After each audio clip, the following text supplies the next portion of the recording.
buenas noches. Estamos juntos una vez más, transmitiendo en vivo desde el Instagram del Centro de Estudios en Filosofía de la Cultura, en el marco de esto que hemos llamado Tirando la Piola, de las ya difuntas jornadas, séptimas jornadas del CFC, que organizó el Nodo Buenos Aires, Gonzalo Aguirre, Virginia Zuleta, Cristian Kessel y Ariel Masi con gran precisión, y también el querido Javier Jacob, que nos ha estado acompañando con las cuestiones de formato online. Se nota que hoy no me acompañó porque este cuadro está muy desordenado. Estamos esperando en un día especial para los amantes del campo de la bioética al doctor patólogo Julián Arévalo, participante también del Centro de Estudios en Filosofía de la Cultura y participante del búnker bahiense de este centro. Muchos miembros del centro que voy a mencionar ahora participan en este centro y formaron parte de las jornadas también. Me estoy refiriendo al Centro de Investigaciones Bioéticas, que, como podrán imaginarse, hoy está un poquito de fiesta. Ahí veo la solicitud de ingreso del doctor. Creo que estoy esperando, dice. Bien. Sin más, les comentaba que estamos en esta especie de... Ahí está. Pensé que me ibas a dejar en blanco. Igual tenía No, algunas cositas para decir respecto de la fiesta del día de hoy. perdón, pero sí, sí. No me quiero perder lo que vas a decir. Metí, no sé, apreté cualquier cosa, no sé, realmente, pero ya estoy acá. Eh, no sé qué estabas Saludan por... diciendo. No, estaba diciendo que hoy era un día muy especial por varias razones para nuestro campo de trabajo, o uno de nuestros campos de trabajo. Y bueno, pero ya que estás acá, podemos ir viendo cómo tirar de la piola de la coyuntura al mismo tiempo que tiramos la piola de lo que aconteció en la jornada. Le comentaba a la oyentada, Julián, que vos te No, desempeñás como patólogo en el Hospital Pena, además de también ser un filósofo y un escritor incipiente. frustrado. Eh, Les contaba también que participaste junto al Centro de Investigaciones Bioéticas en la presentación que hicimos en el marco de las jornadas, y algunas cositas quedaron pendientes ahí para seguir tirando de la piola de tu expertise, doctor. Para empezar, y con este también ánimo de revitalizar un poco lo ya discutido y continuar con la discusión en algún sentido que nos siga potenciando, me quedó alguna duda con aquello que comentabas con respecto a la transición entre las distintas teorías de la enfermedad, ¿no? Vos en el marco de tu intervención, vos comentaste que, así como ahora la vigente teoría microbiana de la enfermedad emplea o emplaza algunos estatutos lógicos de fondo que podrían ser considerados éticos en la medida en que esta definición de la enfermedad a partir de entidades que pueden ser divisibles y observables, etcétera, implica casi una noción patológica, ontológica del mal, ¿no? Pero vos comentabas que esa no era la única de las teorías con las cuales se aborda la enfermedad, y vos pusiste esto en relación justamente con la problemática actual de la COVID-19. Contame un poco qué te quedó ahí para decir, o qué estuviste pensando ya con el diario del lunes luego de aquella intervención. Sí, bueno, hola. Sí, Esto está un poco, es como que me veo así doble, un poco nervioso, es como una televisión, no importa. ¿Me escuchan? sí, ahí está. ¿Sí? Me acerco un poco, a ver. Bueno, dame un segundo, ¿viste? Porque mi celular. Dame un segundo, por favor. Te doy. No Nadie está tengo brillo. apurado, escúchame. ¿Viste el No, no, día no que es? tengo, 10 de diciembre.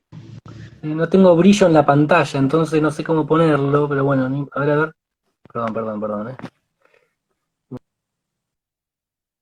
Un segundo. Ahora sí, no veía nada, nada. Bien. No, bueno, un poco lo que dijiste vos, Eva, sobre el modelo este de la enfermedad que está afuera, que es el modelo ontológico, que esto, el modelo exógeno, lo maléfico, lo que viene, el mal, lo no propio, ¿no?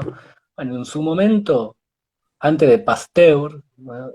Estaba la teoría, estaba como diciendo, daba vueltas por ahí, la teoría miasmática de la enfermedad.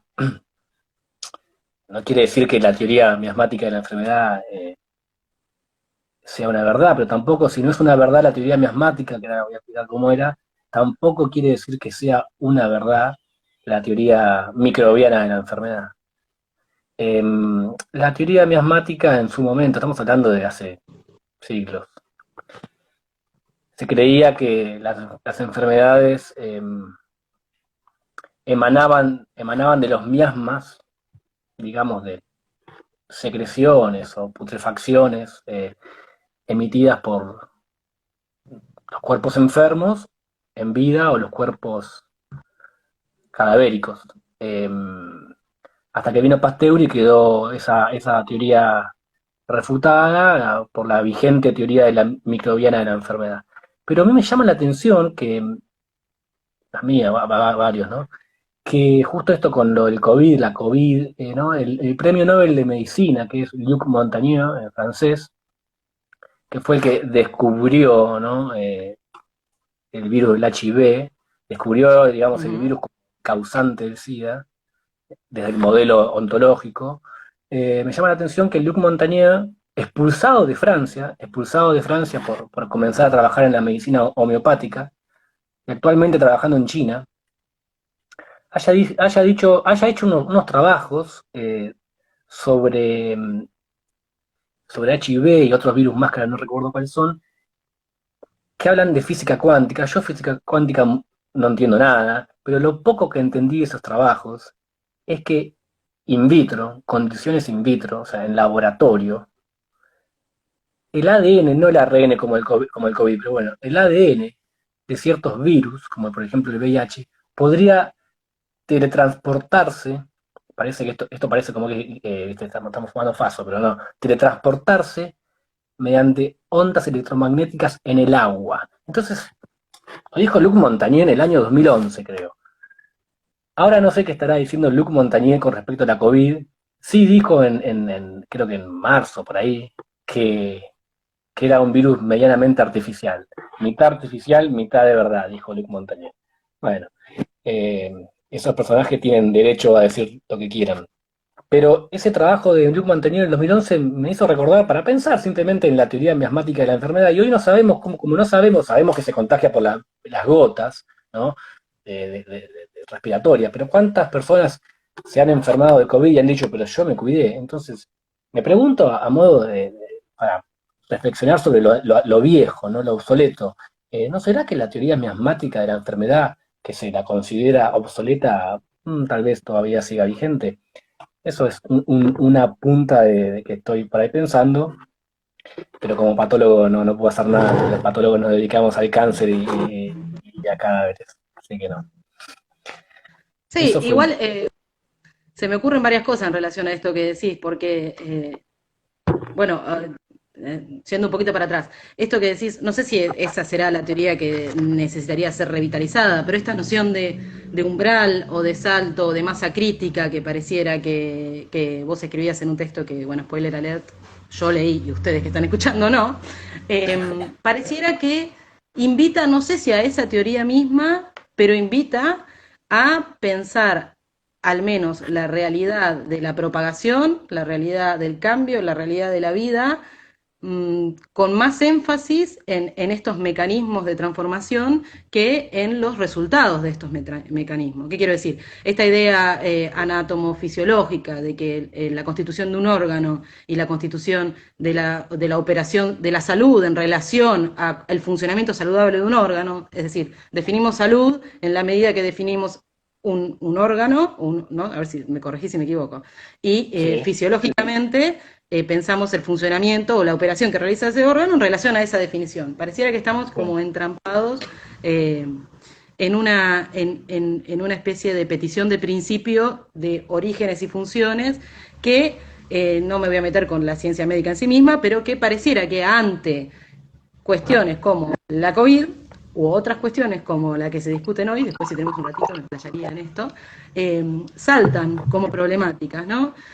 Vos decías en ese mismo artículo, o citabas a Espósito, que en su famoso librito sobre el Inmunitas, sobre el paradigma inmunitario, que hace un recorrido sobre el epistemológico y político, ahí nos arrimamos un poco también al título de esta intervención, que estamos los dos con Julián pensando, cada uno desde su esquinita del mundo, cómo es esta interrelación entre el patos, la experiencia vivida, y la epistemología, ¿no? Bueno, nuestra elección predilecta es el campo de la ética, pero el campo de la ética también se puede definir de muchas maneras. Así que en este marco es que iba a plantear justamente que Espósito define en Inmunitas la importancia del VIH como signo de la disolución de un paradigma identitario, ¿no? Que vos lo marcás muy bien en ese texto. Entonces yo pensaba si es acaso posible que tanto en la aparición de la COVID como fenómeno, como dispositivo íntegro, no solamente como aquellos cuerpos que se enferman, sino todo el dispositivo cultural que puso en marcha, y tan igual o paralelamente la aparición del aborto como dilema público, no estaría entonces abriéndose a ese tipo de preguntas o a la necesidad de ese tipo de teorías, tanto en el mundo de la medicina, que es lo que estamos hablando concretamente, como en el resto de la epistemología.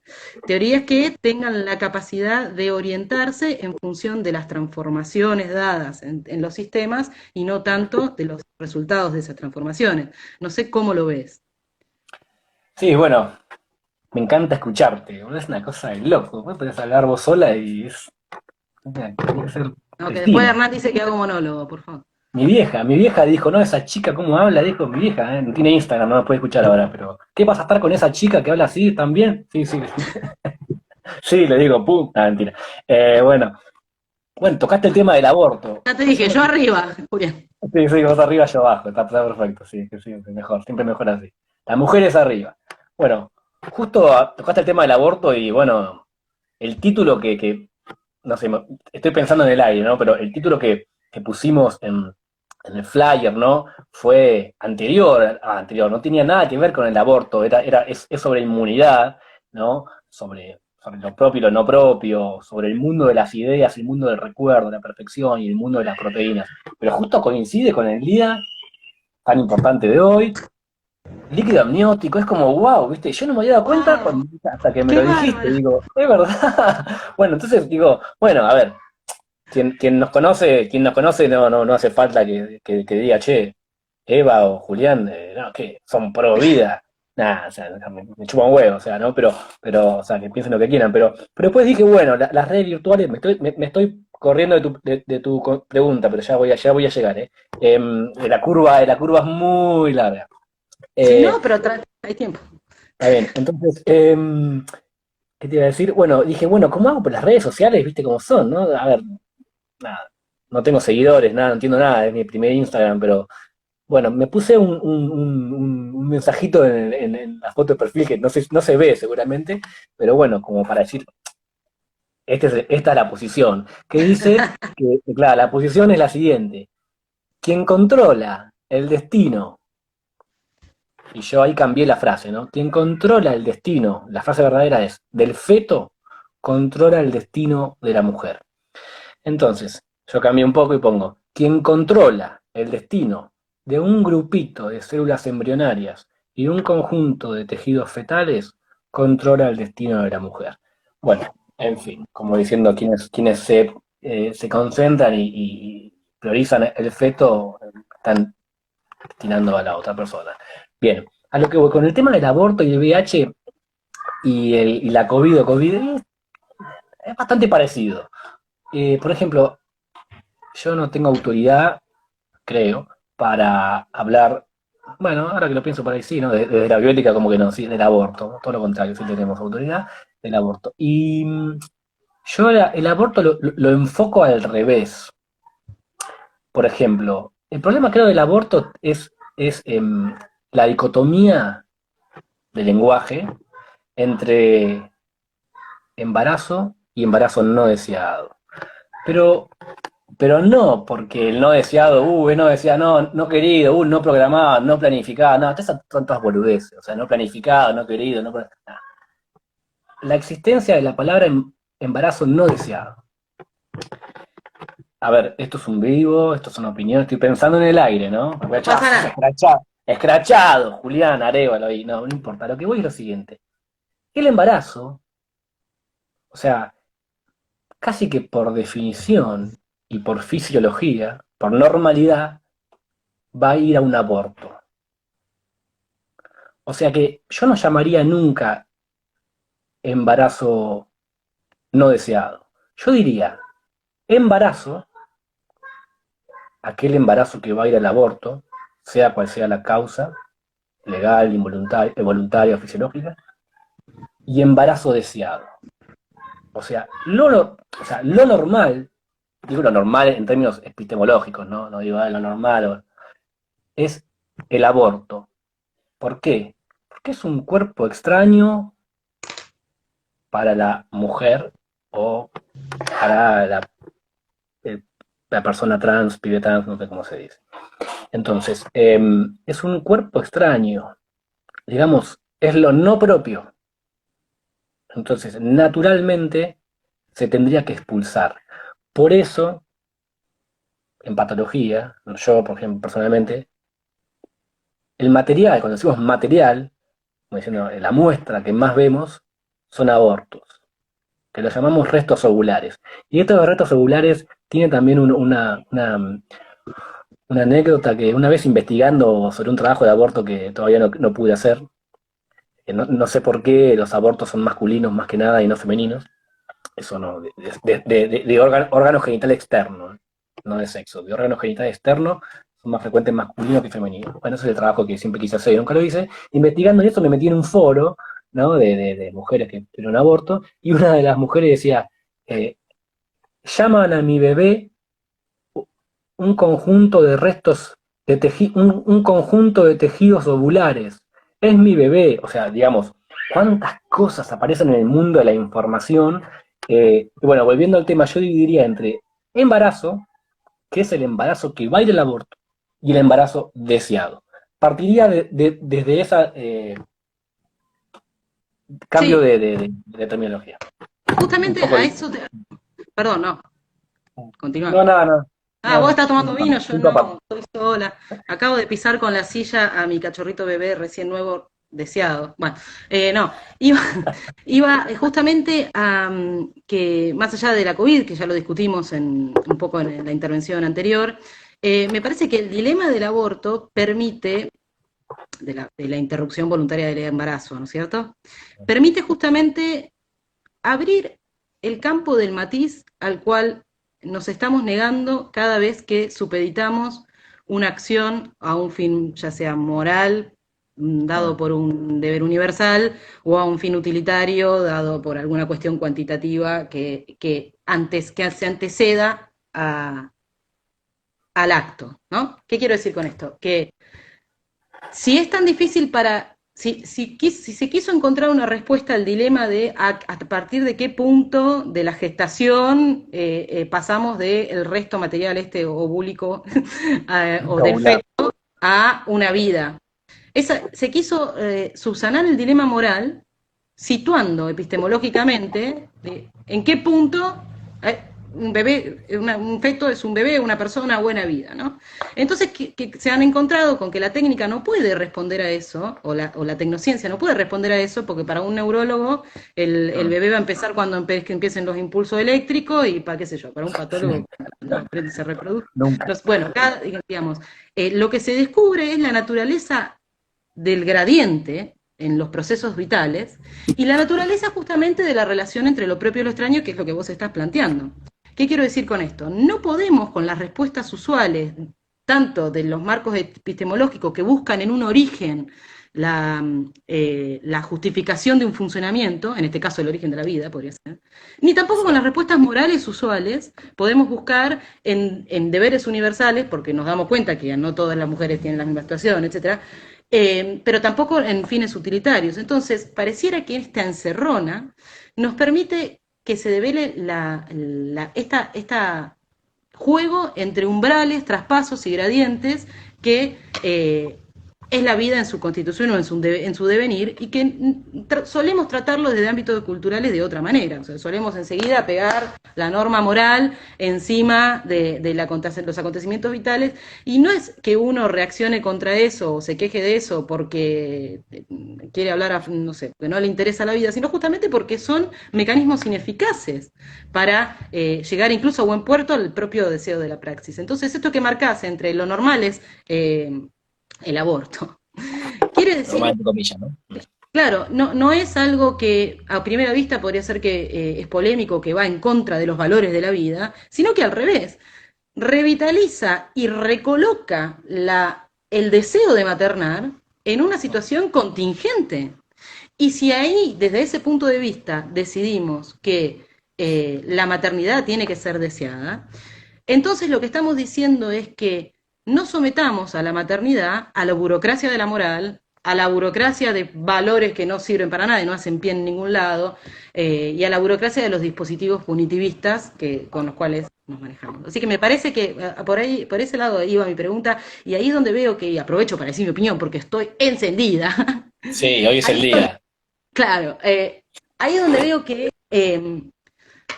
la discusión en términos jurídicos de digamos, aceptar o legalizar la interrupción voluntaria del embarazo no es potente únicamente porque tenga fines reparatorios, es decir, que pueda saldar a aquellas mujeres que han sido culpabilizadas, o porque tenga fines profilácticos, es decir, que pueda prevenir situaciones te fuiste, Julián, posteriores.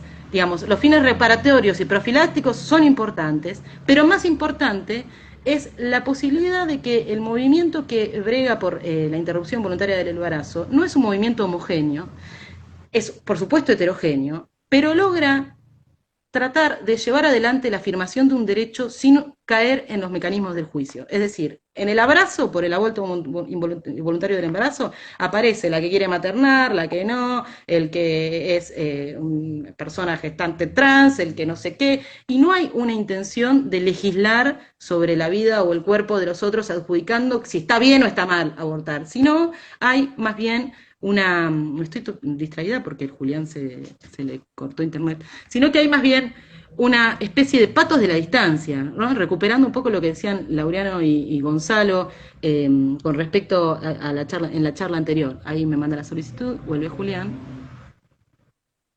Sí. Los chicos, o sea, durante la jornada volvió mucho este tema de saber esperar, ¿no? Del aforismo 61 de humano demasiado humano. Este fue Julián. Yo te escuchaba, pero se me fue la cámara, no sé qué pasó. Bueno, eso, que me parece que más allá de que haya, como en cualquier movimiento heterogéneo, formas que se van más hacia lo reactivo y que se centren más en el reino de los fines, como podría ser la reparación o la prevención, me parece que el movimiento aún posee de vital esa posibilidad noble de darse el límite a uno mismo, ¿no? Incluso sabiendo que ese deseo de maternar, visto desde un punto de vista contingente, puede ser lo más maravilloso de la vida. Comprender esa restricción, no desde el punto de vista del juicio, sino desde el punto de vista de la praxis y del patos, me parece que es una de las cosas más potentes y más polentas que estamos viendo en este movimiento, y sobre todo en pibitas, pibas que aparecen, pibix, bueno, no binarias, trans. No, Listo, me callé, Julián, no, perdón, está muy bien, continúa. me encanta escucharte, me encanta escucharte. Y yo mientras tú hablas estoy pensando, ¿no? Cuando se apruebe, ¿no? Se va a aprobar, sea ley, y me imagino los problemas que van a aparecer más adelante. Entonces, los problemas que van a aparecer más adelante, ¿cuáles son? Los mismos problemas. ¿Se me cortó? No, no, ¿estás ahí? Ah, me quedó todo bloqueado. Los mismos problemas que aparecieron con la ligadura de trompas y con la vasectomía es un problema similar que va a ocurrir cuando sea ley. Las obras sociales no van a aceptar la interrupción, no es que no la va a aceptar en términos de ley, sino que van a rechazar o van a dilatar, me imagino IOMA, ¿no? No, que te falta esto, que te falta lo otro, llegaste a las 14 semanas, fuiste. Sí, claro. Entonces, eh, van a dilatar eso. Entonces, otra forma que yo también pensaba es cómo hacer para que las obras sociales el día de mañana lo acepten. Y bueno, el embarazo, como la vasectomía, como la ligadura de trompa, digamos, la fertilidad, estamos pensando, la fertilidad, ser fértil hoy en este mundo es una enfermedad. ¿Por qué? Porque los varones son enfermos fértiles y para curarse se hacen vasectomías. Porque en este mundo moderno necesitamos menos hijos y más vida privada para los padres.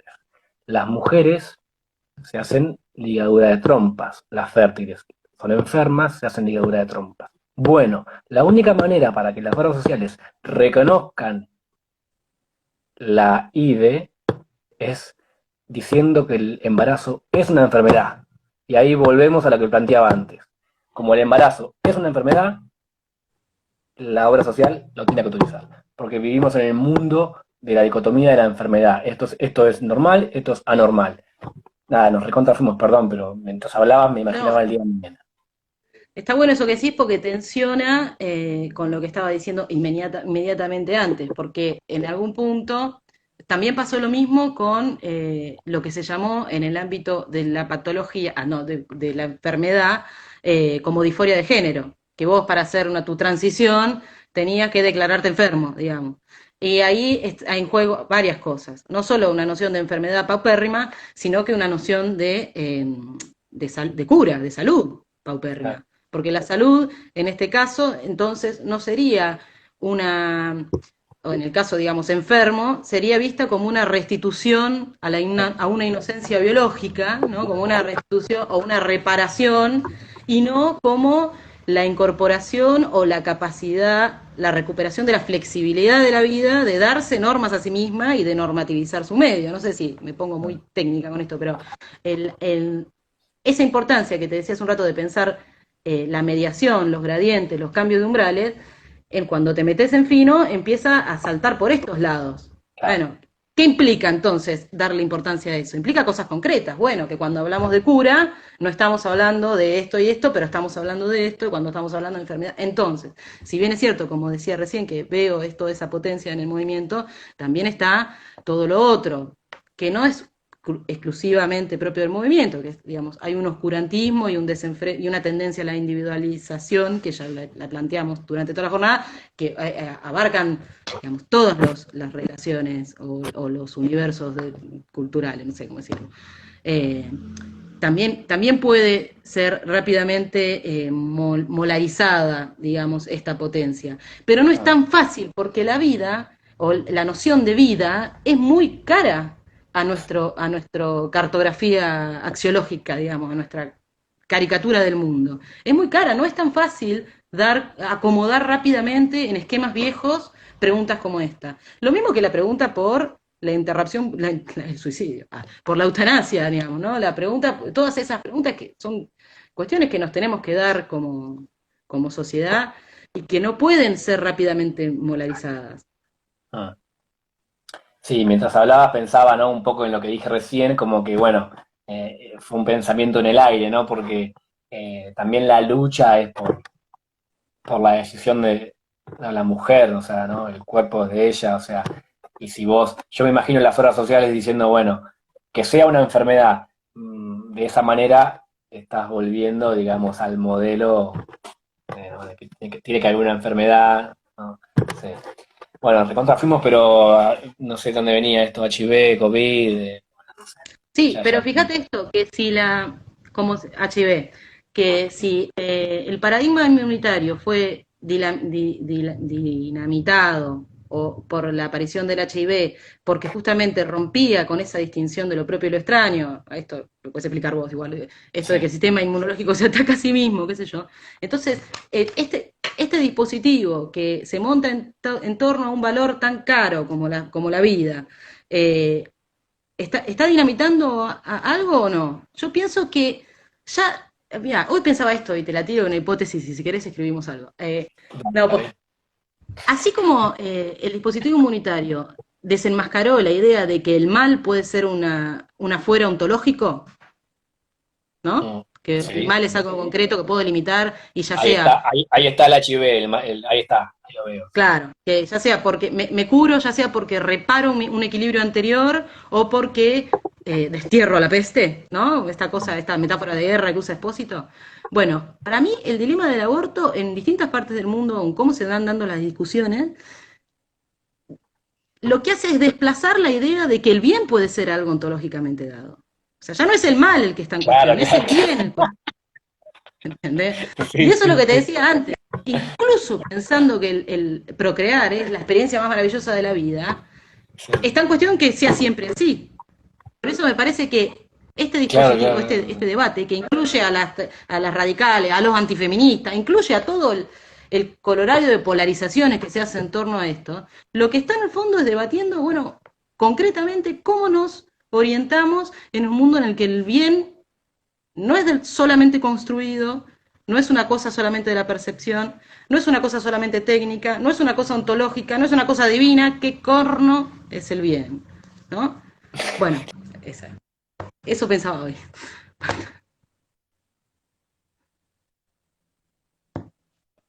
¿Estás recortado? Puedo leer unos comentarios mientras. Ioma no lo cubre y Opsa lo dilata, dice Joaquín. Ahí está, ahí se me cortó volviste. justo, Eva. Dijiste qué corno es el bien, ahí se me cortó, ¿no?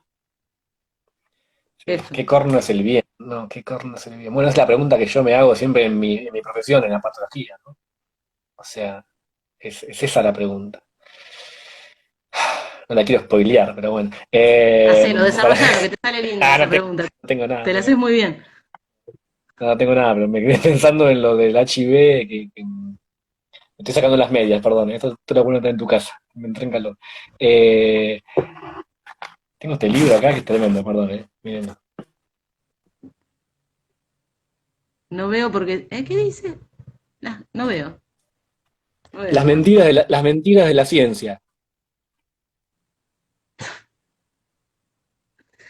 No, no importa, la tengo ahí, pero no tiene nada que ver. No, pensaba en el HIV cuando dijiste que se ataca a sí mismo. No, el HIV o VIH, como decían los argentinos, no es que se ataca a sí mismo. El VIH, digamos, el VIH, la causa, se mete dentro de los linfocitos T, que son las células, digamos, la estrella, la estrella del sistema inmunológico. Entonces, la pregunta que me gusta hacer es Juli, la yo siguiente. no te. Ah, no, nada de lo que ¿No dijiste estoy? fue yo. Ahora sí. A ver, A ver, dame un arrancá de segundo. nuevo. A ver, ¿estoy acá o no? ¿Tengo mala señal? Sí, sí, ahora sí. A ver, Ahí va. dame un segundo que por ahí. Bueno, ¿se escucha? Sí, ahí sí. Bueno, decía que el VIH se mete, digamos, en el linfocito T, que es la estrella del sistema inmune. ¿Se escucha? Sí. Bueno, es la célula más importante. Entonces, la pregunta que me gusta hacer siempre es la siguiente. ¿Podemos encontrar la vacuna contra el VIH? Y la gente dice, no la quieren encontrar los laboratorios. O dicen, no, la patente, no la quieren, ¿viste? Los científicos están laburando como unos condenados y no la quieren encontrar, ¿viste?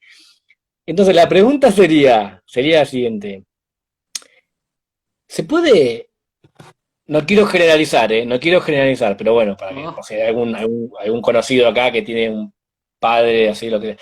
¿Se puede curar, digamos, al político corrupto? ¿Se puede curar al policía que no roba? O sea, ¿podemos hacer una policía totalmente como se pensó en su momento? Que no haya ningún policía que robe, que no haya ningún político que robe. Estoy generalizando. Y es difícil. ¿Por qué?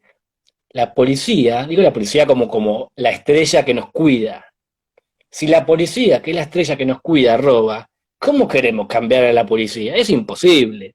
Es imposible. Si los políticos, que son los que nos gobiernan, ¿no? Teóricamente, ¿no? Roban a alguno, bueno, es imposible. La vacuna del HIV, si es el linfocito T, es el encargado de cuidarnos, es el que nos roba, es imposible que se encuentre una vacuna. Estoy pensando analógicamente, ¿no? está bien. Esa es la pregunta que me gusta hacer. No sé por qué estoy hablando de esto, pero bueno. La idea de creer que el mal siempre viene de afuera y no de aquel que está dispuesto a protegerte. que nos exactamente. devuelve a las arenas de lo que decíamos recién, un poco de esta creencia de que no alcanza con la prevención o con la profilaxis para protegerse del mal, ni Mm, alcanza con establecer un pretendido bien de una y para todas las veces para hacer el bien. Hay una claro, distancia bastante grande mm, entre decir mis valores son estos claro. y que eso tenga algún efecto en términos de lo real, ¿no es cierto? Eh, Me parece que en el marco, bueno, de la salud y la enfermedad eso se ve patente, porque justamente, como diría Nietzsche, todos sabemos distinguir una campana que está rota y suena mal de una campana que suena bien, ¿no es cierto? Bueno, ahora bien, inventamos un infierno de las campanas. No ¿Cómo sabía. hacemos? El infierno de la cama. No sé qué ibas a decir recién o yo te interrumpí. No, no, Acá hay... no, no, no, no, no iba a decir nada, o por ahí sí, pero no, no. Me gusta escucharte más que hablar yo. ¿Qué Dice estás leyendo el Sandra, chat? Ah, sí. Y Sandra Wisich, doctora, le no lo mandamos un leo beso. yo el chat porque se me tapa con mis libros, pero bueno. ¿Cómo salir del dualismo salud-enfermedad? El mundo no está preparado para eso. Oh my God. ¡Eh! No, tal vez no haya que salir de ahí, sino reconceptualizarlo, ¿no? Con esta idea del arte del matiz, se podría empezar a pensar, por ejemplo, que un embarazo es un parásito en la medida que obstruya las posibilidades vitales de quien lo lleva adelante, ¿no? Puede ser Sí. una bendi, el que esté dispuesto a alojar al parásito y alimentarlo y tenga con qué. ¿No? Sí. Bueno, pero también eso que dijo Sandra, creo que fue, bueno, hay un libro que se llama, lo tengo por ahí, se llama Los límites de la medicina. Se llama Los límites de la medicina y no me acuerdo el subtítulo. Eh, bueno, hay un capítulo que me encanta que habla de esto, ¿no? Lo que preguntó Sandra, digamos. Y arranca diciendo las enfermedades no existen.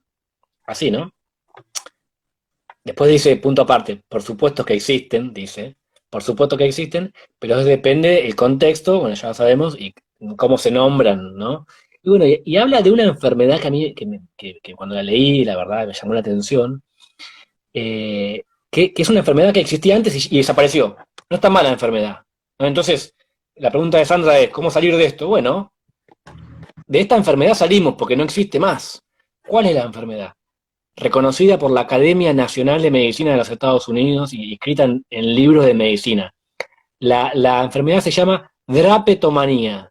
Drapetomanía. Y esa enfermedad, avalada por la ciencia, es, déjame que me acuerde, es el deseo imperioso, el deseo así, sacado de los esclavos negros de Estados Unidos por fugarse. Esa es la drapetomanía. Entonces, ¿cómo te vas a fugar? Si sos un esclavo negro, lo normal es que seas esclavo. Sí, en esa época era lo normal.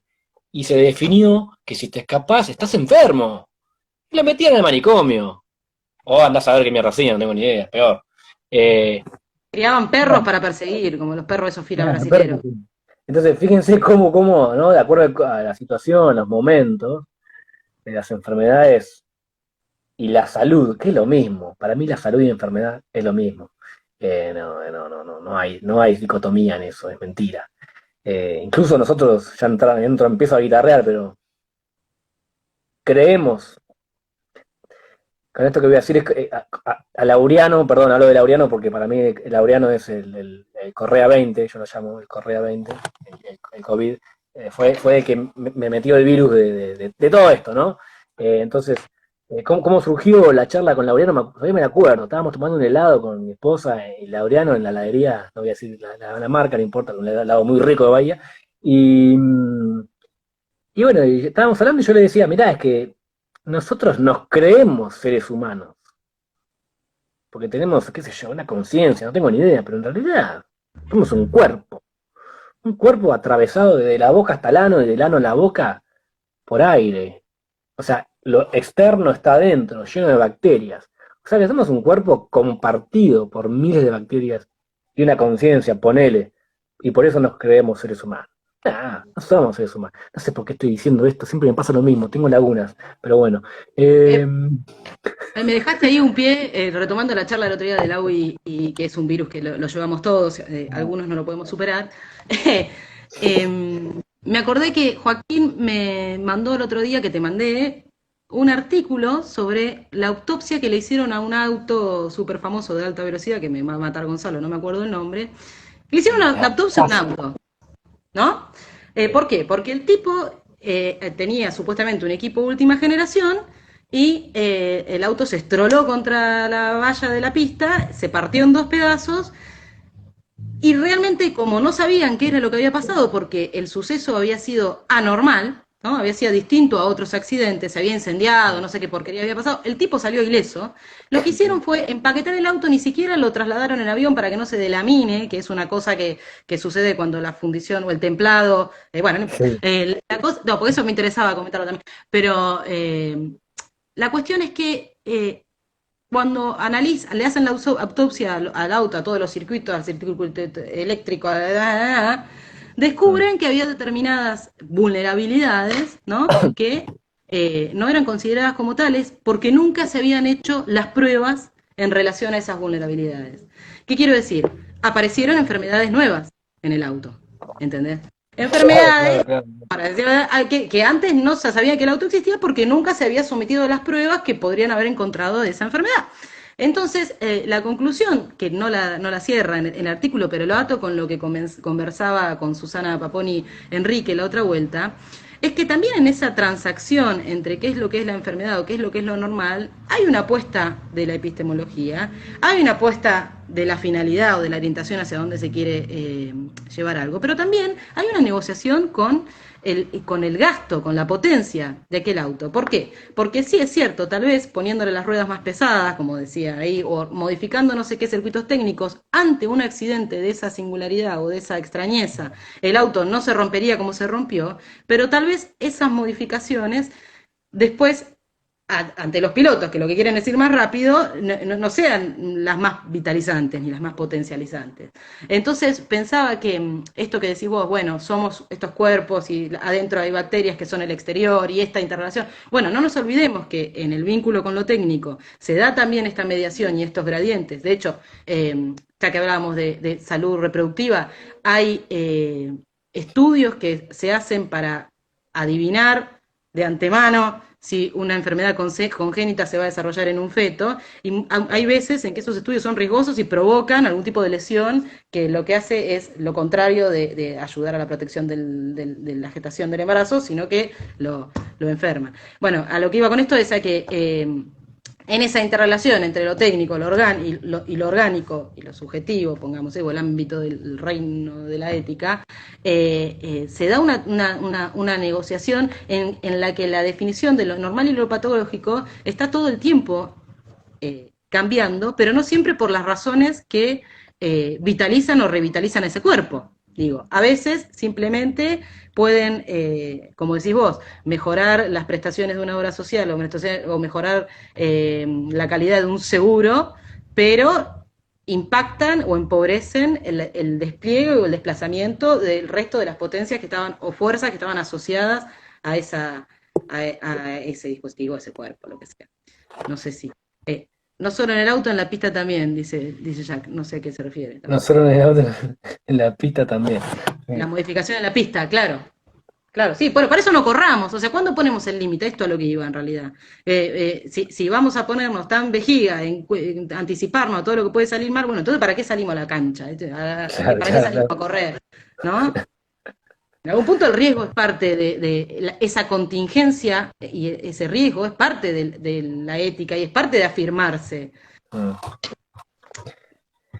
Eso, donde, wow, ¿todo eso estás estudiando vos perdón, en tu doctorado?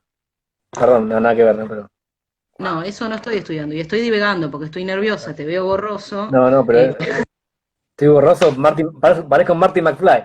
No, pero me quedé pensando, como dijiste vos, ¿no? Cada uno para su esquina. Pero dijiste la autopsia del auto, la Fórmula 1 la autopsia. Y las autopsias, digamos, tengo una anécdota yo, pero bueno, no, una anécdota. que es mitad mentira, mitad verdad. Eh, Me acuerdo cuando estaba como en la casa de un amigo y estaba pongamos que estaba no sé, la hermana de mi amigo, pongamos, ¿no? La hermana de mi amigo y ella, escritora, ¿viste? Qué sé yo, bla, bla, bla. ¿Vos qué haces? Ah, patólogo, ¿viste? Soy residente de patología. Ah, no, miramos biopsia, de cáncer. Ah, bueno, qué aburrido, es la cara de ella, ¿viste? Ah, sí, bueno, a veces, no siempre, un 10% de la práctica hacemos autopsia. ¿Qué? Me dice. Autopsia, no, analizamos los cadáveres. ¿Ve, ¿Ves la muerte? No, no, le digo, no, no, la muerte no, o sea, hacemos estudio de cadáveres, a veces, pero no siempre, ¿eh? Y se me empezó a acercar, ¿viste? Se me acercaba, ¿viste? Cada vez más. Estábamos en el Esa living. gente que te toca el brazo. Y se me acercaba cada vez más, yo digo, bueno, ¿qué pasa? No, o sea, ¿y cómo es? ¿Cómo es qué? No, ¿cómo es cómo son los muertos? No, no, no son muertos, le digo, son cadáveres, le digo, no, no, no es que ahí va un muerto, ahí va un vivo del Instagram, un vivo. Y se me acercaba cada vez más, viste, llegó como pará, nada, es como que me llamó la atención, no sé por qué te contesto, pero dijiste autopsia de la Fórmula Uno y me llamó la atención cómo ese acercamiento de las personas eh, o intriga, inquietud hacia la muerte. Ah, no sé, ¿qué te dije?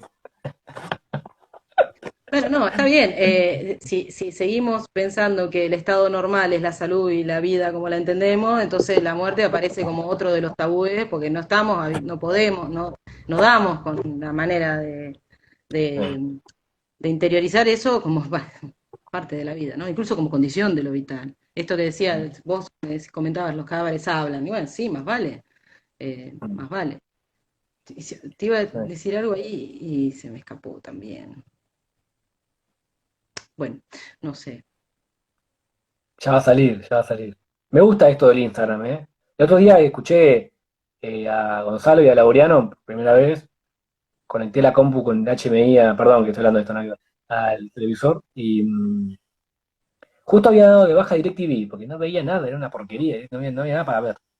Me acuerdo que lo puse DirecTV para el Mundial del 2018, perdimos enseguida, y por Ginóbili, que se retiró, y ahí me quedó. Lo di de baja y justo el 30 de noviembre, y al toque la charla de Laureano con Gonzalo, no, me encantó esto, está bueno, ¿eh? Ah, no sé por qué lo No dije. te olvides que en el canal de YouTube del centro están todas las 38 o 40 intervenciones de las 31 días de jornadas para que tengas entretenido. A esto te iba a decir, que el otro día, Gonza, y lo iba a decir recién y se me escapó, y Laureano hablaban del espacio de intimidad o de la posibilidad de tensar en Instagram como no tan solo desde el punto de vista de, bueno, estamos subyugados o estamos sometidos a llevar adelante las jornadas en este ámbito porque, bueno, nos obligan, sino ver qué más se puede extraer de una nueva posibilidad, ¿no? Que es esta. Y pensaba un poco en esta idea del líquido amniótico, porque cuando hicimos el chiste, venía poco aparejada a esta idea de la ingenuidad del cobijo que algunas normas morales nos traen, ¿no? Como estamos felices acá y después salís al mundo y ves que, bueno, al final esto es así, pero puede ser así, y esto es así, pero puede ser así, y está igual. Y no son pocos los que desesperan en el lapso de la vida y se narcotizan o mueren o, bueno, matan, ¿no? como efecto de eso.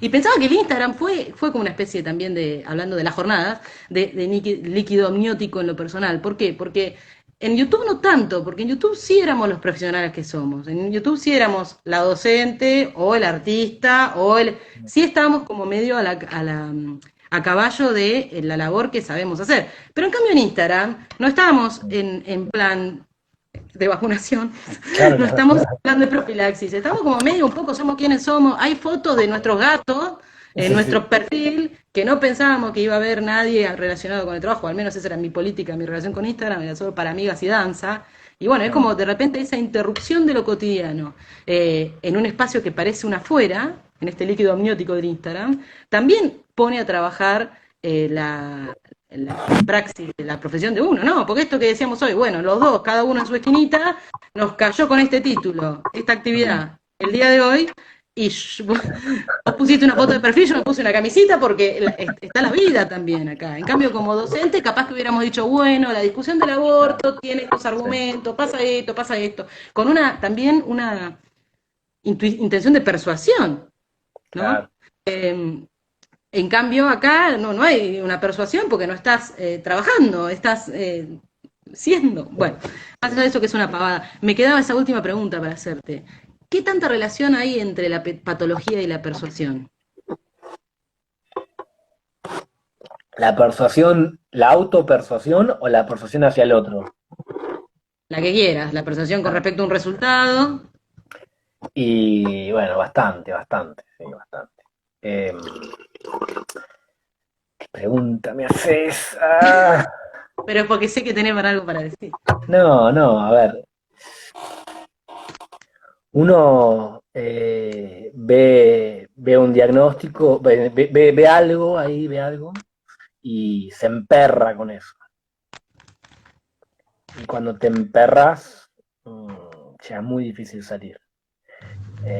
Cuando te emperras, decíamos, cuando te enterras con esa posible enfermedad o lo que sea, posible alteración, es muy difícil salir. Eh, Incluso, sobre todo en los diagnósticos del momento. ¿Cuáles son los diagnósticos del momento? Cuando estás en el quirófano, con el microscopio, tu única arma, y tenés que decidir en ese momento.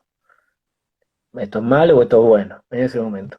Sabiendo que en el medio hay un montón de grises. Y bueno, estás en ese momento y siempre vas a caer en el gris. Porque si existe el gris, si existe es porque siempre vas a caer ahí. Eh, entonces, bueno, ahí es cuando dejas de ser objetivo, porque no hay nada de objetivo en la patología, y empezás a inclinarte hacia un diagnóstico. No digo resultado porque en patología no son resultados, son interpretaciones. Interpretaciones. Entonces empezás a inclinarte para una interpretación. Vos mismo te persuadís hacia esa interpretación que querés. Y empezás a encontrarle cosas a la imagen que tal vez no existan. Pero vos las ves. No solamente las ves, sino que hasta las escribís en un informe. Y lo que está escrito es lo que vale. Entonces, si después el abogado, el juez, un colega, quien sea, dice, pero yo no estoy viendo esto. Bueno, pero está escrito. Y bueno, si está escrito es lo que vale. No sé si te respondí, pero en ese, viste, es como... No quiero spoilear mi cuento, ya sé por dónde Nah, iba. hijo de puta. Pero ¿por qué no publicalo entonces? Porque Bueno, después lo publico, no sé dónde publicarlo, en Barda. en Barda, En Barda, pero Barda es esto es un cuento, más que nada, Barda es más. ya te estoy llamando al editor estrella para que te haga lugar. Ahí dice Joaquín, persuasión con respecto al cirujano, también. Claro, Eh, lo importante es no escuchar a los colegas. No, colegas, perdón, los colegas no, porque es como que, no tengo ni idea, no es pero como que un filósofo, no tengo ni idea, ¿no? Pero estoy chamullando, como que un filósofo se ponga a hablar con, o sea, un filósofo, no tengo ni idea, de Nietzsche, por decir algo, se ponga a hablar con un filósofo, no tengo ni idea, tirame a alguien que en todo lo contrario, no sé, con Piaget, psicólogo, no tengo ni idea, con Piaget, no, viste, no, salí, no, ni siquiera los escuchamos, pero no importa. Sí, hay mucha persuasión, mucha. No es objetiva la especialidad. Por eso me gusta tanto, mm, porque no es objetivo. Mm. Si fuera objetivo, si fuera un resultado, los colegas dicen, qué dio la anatomía patológica? ¿Qué dio? ¿No? Como, ¿qué dio? Me entró una máquina, ¿qué dio? No, claro, sí, eso, sí. ¿qué Ahí, dio? Joaquín, este comentario de Joaquín con respecto al cirujano me hace acordar también a otra cosa que siempre comentás de distintos lados, que es tu intuición, para no hundirte en tu trabajo, tu intuición o tu sensación de que habría la posibilidad de que en relación a la metástasis, la Ah, extracción abrupta del órgano canceroso no sea la respuesta. sí. eh, esto no es el cuento, así que lo podemos decir. Eso va más que nada de la línea de trabajo. La línea de trabajo que es la misma que estamos con vos en el Centro de Investigaciones Bioéticas, en la cátedra, ¿no? Que es sobre inmunidad y todo, ¿no? Pensando en el aire, ¿no? El sistema inmune es lo que nos defiende, teóricamente es lo que nos defiende, de lo no propio y también de lo propio, como por ejemplo el cáncer. Eh, a veces he pensado lo siguiente, y hasta lo he soñado. El cáncer, digamos, nace en un lugar, se cree que nace en un lugar tridimensionalmente, o sea, empieza a invadir por dentro, no por fuera y por dentro, invade, se mete por los tejidos, se mete en los vasos linfáticos, que sería como la calle, y ahí lo encuentran los policías de la calle y lo llevan al cáncer a la comisaría, al ganglio linfático. Uno de los tratamientos para el cáncer de toda la vida es tratamiento y diagnóstico, para estadificar, para ver qué tratamiento le hacemos, es extirpar el cáncer, sacarlo y sacar las comisarías, volarlas, volarlas, con policía y ladrones adentro. Un momento. Claro, sacar los ganglios linfáticos. Ese es el tratamiento. ¿Para qué sacamos los ganglios linfáticos? Para que el cáncer no se disemine hacia los lugares más cercanos que puede ir. Es como que yo estoy acá en mi casa y saco mi casa y saco la plaza de al lado y saco todos los colectivos, saco lo que está todo al lado para que no pueda transitar. Pero no estaremos haciendo un daño. Por supuesto que es imposible estudiarlo, porque para estudiarlo hay que estudiarlo en seres humanos, en ensayos clínicos. Y esto es una aberración total, simplemente lo pienso. No estaremos haciendo un daño sacando todos los ganglios linfáticos, o algunos, no siempre se sacan todos, a veces se saca uno.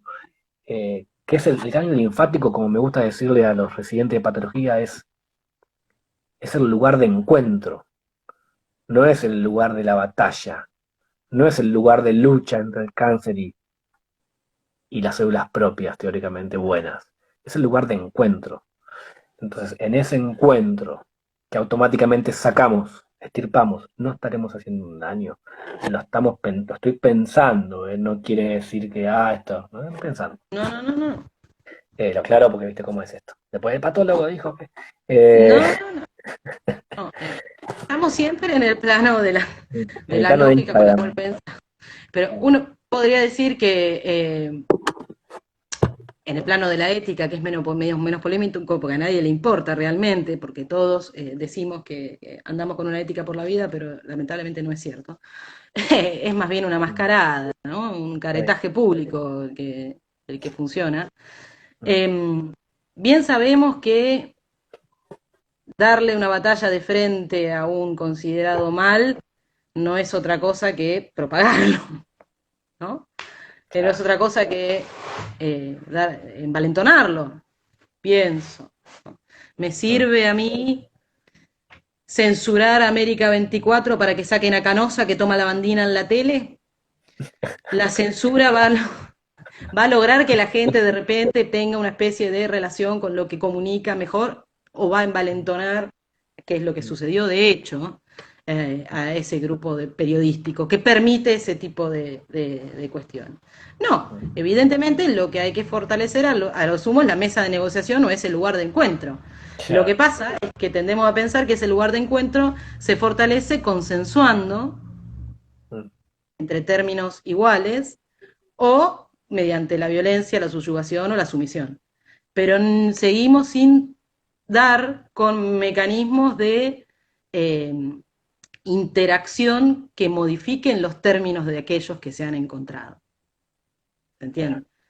Ahí Goncalves Adacota, Gonzalito. En la obra de arte, en la época de su reproductividad técnica, hay un bello pasaje sobre la figura del cirujano. Dato. No lo recuerdo. No lo recuerdo. Pero es interesante, ahí Berti en la otra de las presentaciones de las jornadas relacionó un poco el problema de la propagación y de la copia sin un referente, ¿no? Sin la necesidad de pensar la copia como una especie de desprendimiento secundario de una existencia originaria. Bueno, lo decía en sus términos, yo lo estoy diciendo a mí. ¿Quién? Agustín Berti, que estuvo en la mesa con Susana Paponi y Javier, Ah, allá por mi cumpleaños. Eso había quedado. bueno, eso de las copias es muy interesante. Intuyo que es muy interesante. Sí, todos intuimos. Pero ahí es cierto que hay un problema epistemológico que es antiético hacer este tipo de experimentaciones en seres humanos, por supuesto. No, pero No, tal ese, por cual. supuesto, Se también. pueden hacer en ratones. Matemos ratones. Porque hasta qué punto también los saberes canonizados no son también una intervención. Mm. ¿Por qué estamos desprovistos? Mira, te lo pongo así. ¿Por qué una intervención que está asociada a una idea de hacer el bien, de vamos, eh, no trae conflictos morales y una intervención que está asociada a una idea de hacer el mal, como por ejemplo la Mm. eutanasia, trae conflictos morales? Es Porque verdad. otra vez, el bien y el mal los ubicamos siempre en los mismos lugares. Mm. Volvemos a lo que dijiste antes, claro, ¿no? Si el bien fuera deontológico, no, al revés, ¿no? Mm. Claro. Sí, sí, sí, sí. Bueno, estamos pisando el final de este ¿Cómo es encuentro. esto? ¿Esto de que tiene tiempo, esto? Sí, tiene tiempo que se está por terminar. Ah, no sabía, Eh, se termina, el Instagram es así. Se te cierra solo, Ah, te corta por la herida, te extrae al policía. No quería olvidarme de mencionar a nuestros compañeros de trabajo, Martín Fuentes, Fabio Álvarez, Laureano Correa, Joaquín Collado Carestía, conductores de este espacio que hemos dado a llamar Centro de Investigaciones Bioéticas, ni tampoco de agradecer al Centro de Estudios en Filosofía de la Cultura ese líquido amniótico eh, vital en el ahí que nos está. encontramos, ¿no? Sí, sí, sí. Es el mundo del recuerdo. Ahí siguen apareciendo mensajes. Recién ahora me doy cuenta que están ahí abajo. Estoy leyendo así. Ah, hay unos aplausos. Ah, bueno, gracias, está buenísimo. Sí. ¿Te, te queda alguna cosilla por decir antes de que nos eche Uf, Instagram? y puede haber tantas cosas, qué sé yo. No, a ver, no sé. Puedo seguir hablando de mi esquina, pero por ahí me aburrido de la metástasis, qué sé yo. No, no sé. A mí me encanta la metástasis. Me encanta. A ver, si tuviera que morir de algo, bueno, sí, diría eso. Pero la metástasis es la célula del cáncer que se va a otro lado. Y el intruso, el intruso, de Jack Nancy. Y las metástasis suelen tener, lo dijimos el año pasado en la reinauguración del centro, creo que fue el año pasado, suelen tener un destino. Uy, hablando del destino, eso del destino me encanta para el sistema inmune, perdón, pero bueno, nos quedamos sin tiempo. La poría del menón, eso es hermoso. ¿Qué preferís? ¿Que diga Mandale, la poría, total que nos eche la, po- Instagram. la poría del menón? La voy a leer la poría del menón, Dame un segundo. La tengo acá, dame un segundo, Eh, Voy a hablar de la inmunidad, del sistema inmunológico, pero desde la poría del menón. Dame un segundo, ¿no? El sistema inmunológico. El rasgo más notable del sistema inmune estriba en que puede responder a millones de antígenos extraños, diferentes, de una manera altamente específica. ¿Cómo puede hacerlo? Mediante la teoría de la selección clonal. Según la teoría de la selección clonal, la teoría que aún sigue vigente, la teoría que consideramos una verdad, según esta verdad, la selección clonal, cada persona genera primero aleatoriamente una gran variedad de linfocitos y posteriormente se seleccionan los linfocitos que reaccionan contra antígenos extraños. Sigo, lo que sigue es lo más importante. La teoría de la selección clonal, esta verdad, se basa en o sea que puede ser mentira, se basa en la idea de que durante el desarrollo, durante la vida embrionaria, durante el mundo del recuerdo, el mundo de las ideas, ese líquido amniótico, durante el mundo puro, cada linfocito, o sea, en la panza, cada linfocito queda destinado a reaccionar contra un antígeno concreto, incluso antes de haber sido expuesto a este antígeno. Y entonces, lo dice Espósito en el libro de Inmunitas, ¿cómo puedo yo reaccionar frente a un antígeno concreto y específicamente si nunca antes lo había visto? Si nunca lo vi al antígeno, ¿cómo puedo reaccionar y reconocerlo y decir que es no propio? Si nunca lo vi. Si ya lo vi, es porque alguna vez lo conocí. Entonces ya no es no propio, es propio. Entonces ahí hay una aporía del sistema inmunológico que está buenísima. Ahí está la puerta.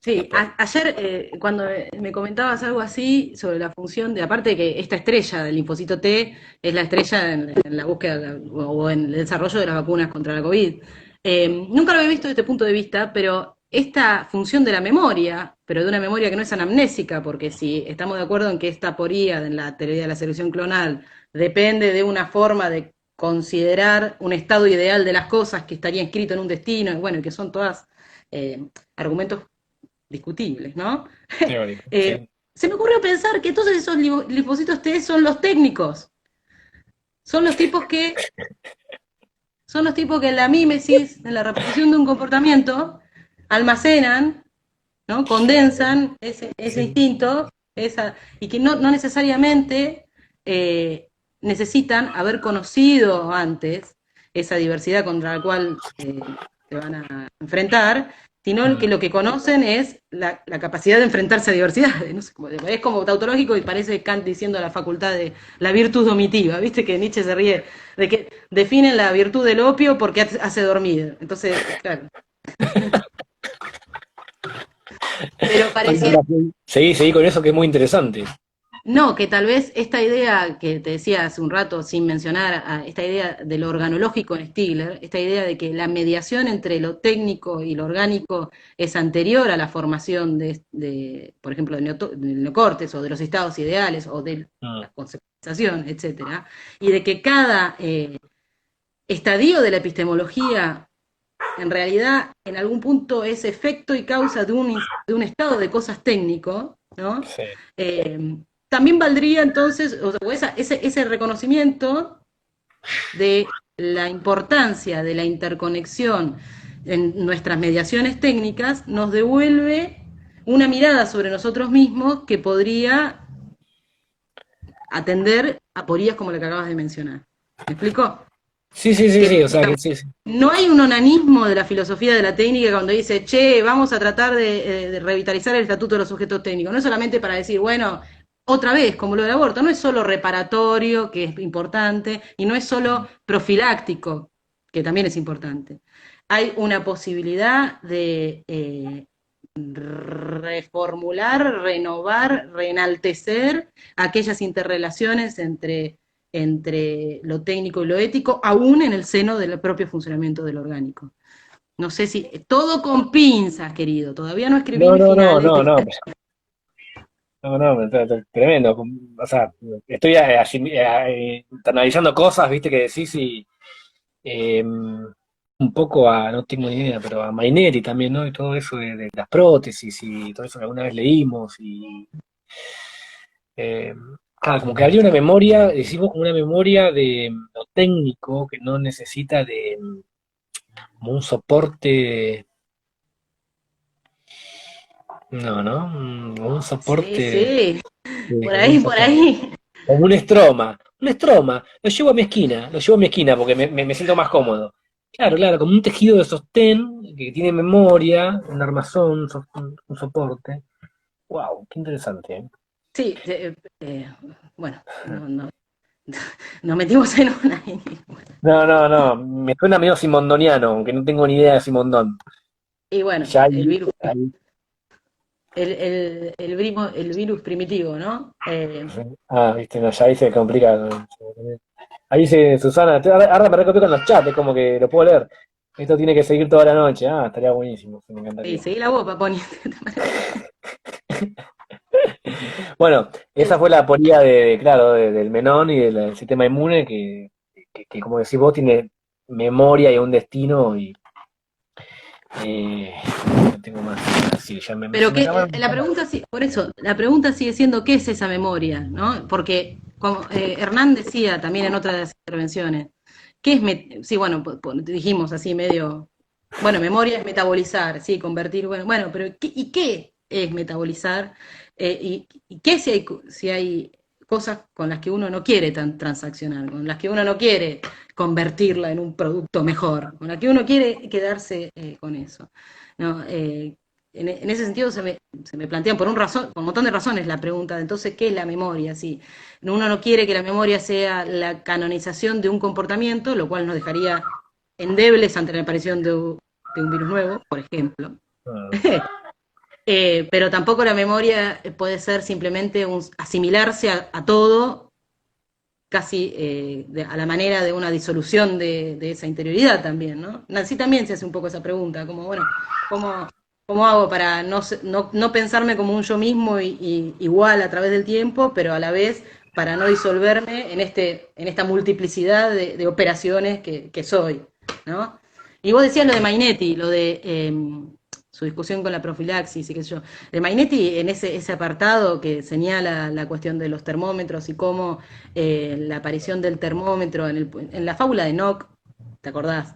terrible. Que el tipo sale y le mete el termómetro en el culo a un montón de personas. Esta forma de la estandarización, ¿no? Cómo la estandarización a la vez normativiza porque permite analogías entre colecciones de objetos que no son los mismos, entonces eso nos da una, eh, una capacidad de control, como dijiste vos. Bueno, ¿cómo controlo yo al, pero estamos pensando, así como pensamos la memoria en el sentido que dijimos, pensamos el control eliminando los linfocitos o eliminando la calle, ¿no? Eliminando la circulación. Todo esto está atado en mi cabeza. Pues, Sí, sí, sí, no. lamento que me esté Está, escuchando Laureano, porque no, no, está en el encuentro, todo eso está en el encuentro fortuito, eh, qué sé yo, no sé. Te está ladrando mi perro y me desconcentro. Eh, es como que se me acaban las palabras ya, ¿viste? Como que ya está. bueno, yo diría entonces como que hay que saber cuándo parar, así como dijo Laureano, hay que saber estar calmado a velocidad, también hay que saber definitivamente parar. Parar está bueno. Exactamente, exactamente porque ya no, no. Aparte, viste, yo me doy cuerda y cuando ya me quedo sin cuerdas, como que ya. Es como los finales de la universidad, de la facultad, me acuerdo. Lo venías hablando, viste, venías hablando y ya te das cuenta que venías bien. Ya está, ya probé, viste. A la cara El, del ar- profe. Y el ya arte de la está. dosis no es para cualquiera, diría Don Calves. Y bueno, ya te relajaste y ya está. Y después me sacaste 10, sacaste un 7 por boludo. Porque ya está, te relajaste y esa sí me habrá pasado esa, ¿no? Acá me pasa lo Sí, mismo, es como que ya. otro de los males de la anticipación y de la profilaxis, ¿no? Sí, sí. Otro de los males. Porque aparte, bueno, y la última que te tiro, y te juro que No, no, me otra cosa encanta, que por mí pienso seguí, es porque que no tengo forma, yo, viste, no tengo conectores, vos sí. Vale. si la reparación y la profilaxis, o sea, la anticipación, es la única tasación o el único valor de medida en un campo como el nuestro, por ejemplo, para tomar decisiones morales en el campo de la bioética, entonces nos vamos a quedar cortos. Nos vamos a quedar cortos. Porque, por ejemplo, ¿qué clase de anticipación, qué clase de condensación de instintos, qué linfocitos T podemos llegar a tener para dar con los problemas que emergen de las mediaciones digitales, por ejemplo? Ninguno, porque no podemos anticipar los efectos de una instancia en la que estamos, no a la manera de una completa novedad, pero sí con situaciones diferenciales o con cuestiones diferenciales, por ejemplo, con agencias nuevas. Esa es otra de las cuestiones que, volviendo a esta idea de que el patos y el logos están permanentemente negociando entre sí, eh, los dos dispositivos, la COVID y el dilema del aborto que hablábamos hoy, traen a colación, ¿no? El problema de la anticipación. Esa es otra cosa que tendría ganas de poder explicar mejor, que es lo que acabo de hacer. Pero bueno, querido, sin más, Me gustó eso igual, La puerta que se abre. Otra. La puerta que se... Y la puerta que se cierra. Bueno, yo no sé cómo cortar esto igual. Voy a tocar acá. Sí. Gracias al Centro de Filosofía y Cultura, a vos, Eva, a todos. Está buenísimo esto, muy bueno, ¿no? La verdad. Está bueno escucharte en realidad. Te quiero, pelado. Vamos a escribir.